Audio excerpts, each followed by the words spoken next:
சுவையான இந்த அரிசி மாவு கேக்கை தான் கேரளாவில் களத்தப்பமாக மிக அருமையாக செய்வார்கள். ஃப்ரெண்ட்ஸ், பச்சரிசி வைத்து செய்யும் கேக்கிற்கு 2 கப் பச்சரிசியை நன்றாக சுத்தம் செய்து 2 மணி நேரம் ஊற வைத்து எடுத்து விடலாம். 2 மணி நேரம் ஊற வைத்து எடுத்து விடலாம்.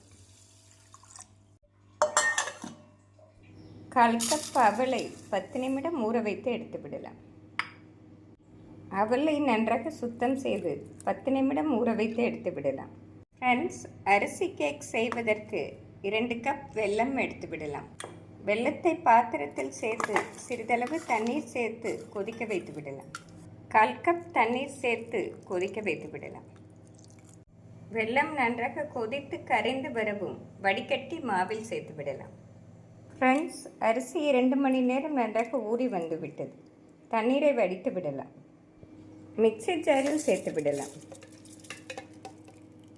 அரிசியை சேர்த்த பின் அவலை சேர்த்து விடலாம். அவலை தண்ணீரை நன்றாக பிழிந்து அரிசியுடன் சேர்த்து விடலாம்.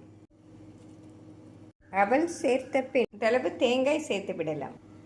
நாம் தேங்காயை பொடியாக நறுக்கி சேர்த்து விடலாம். 2 ஏலக்காய் சேர்த்து விடலாம். நாம் சிறிதளவு தண்ணீர் சேர்த்து ஃபைன் பேஸ்டாக அரைத்து விடலாம். அரிசி அவலை இந்தளவு ஃபைன் பேஸ்டாக அரைத்து எடுத்து விடலாம். ஃப்ரெண்ட்ஸ், வெல்லம் இந்தளவு நன்றாக கரைந்து வரவும் வடிகட்டி மாவில் சேர்த்து விடலாம். அரைத்த மாவை வேறு பாத்திரத்தில் மாற்றிவிடலாம்.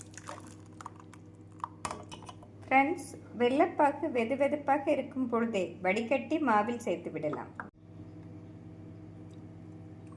நாம் ஒரு கண்தட்டில் வடிகட்டி எடுத்து விடலாம். அரைத்த மாவில் வெல்லப்பாகை சேர்த்து விடலாம். அதனுடன் 1/4 ஸ்பூன் தூள் உப்பு சேர்த்து விடலாம். 1/2 ஸ்பூன் ஜீரகம் சேர்த்து விடலாம். ஃப்ரெண்ட்ஸ், இவை அனைத்தையும் நன்றாக மிக்ஸ் செய்த பின் 1/4 ஸ்பூன் பேக்கிங் சோடா சேர்த்து விடலாம். நாம் பேக்கிங் சோடா சிறிது சேர்த்தால்தான் கேக் நன்றாக எழும்பி வரும். பேக்கிங் சோடா மிக குறைவாகவே சேர்த்து விடலாம். பேக்கிங் சோடா சேர்த்து மிக்ஸ் செய்து வேக வைத்து விடலாம். கேக் வேக வைக்கும் ட்ரேயில் 1 ஸ்பூன் நெய் தடவி ஸ்ப்ரெட் செய்து விடலாம். நெய்யை பாத்திரத்தில் பரப்பி விடலாம். நெய் தடவிய ட்ரேயில் மாவை ஊற்றி விடலாம்.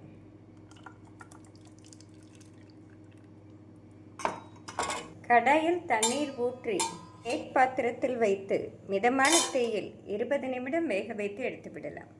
ஃப்ரெண்ட்ஸ், 20 நிமிடம் ஆகிவிட்டது. கேக் அருமையாக ரெடி. நன்றாக ஆறவும் வேறு பிளேட்டில் மாற்றிவிடலாம். ஃப்ரெண்ட்ஸ், நாம் கேக் மீது ஸ்ப்ரெட் செய்வதற்கு 1/4 கப் நெய் சேர்த்து விடலாம். நெய் சூடானதும் முந்திரி பருப்பு சேர்த்து விடலாம். முந்திரி பருப்பு பொன்னிறமானதும் கேக் மீது சேர்த்து விடலாம்.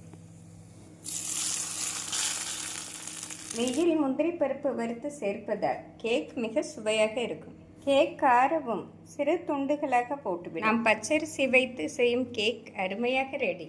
இதே முறையில் செய்தோம் என்றால் மிக சுவையாக இருக்கும்.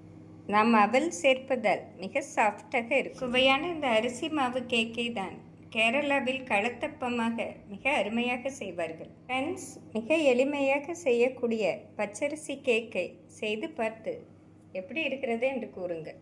Thank you friends.